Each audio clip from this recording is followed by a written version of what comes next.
तो गाइस मैं जा रहा हूँ खेलने के लिए। तो जब मैं खेलने के लिए जाता हूँ तो मैं क्या वहाँ पे मैच लगाता हूँ, तो मैं वहाँ का हूँ कैप्टन। ये आप देख सकते हो वहाँ बच्चे खेल रहे हैं, तो मैं कैप्टन हूँ। तो आप मैं बताऊँगा पावर ऑफ कैप्टन क्या होता है।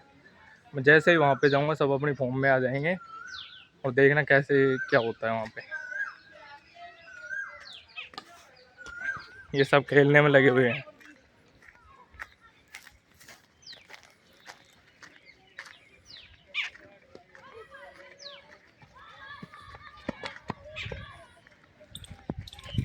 ये डर गया मैं लिली जा भाई तो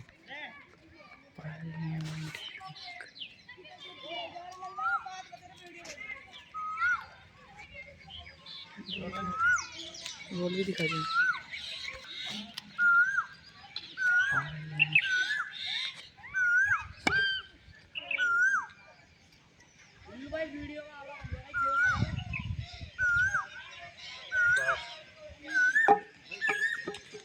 बंद कर ले।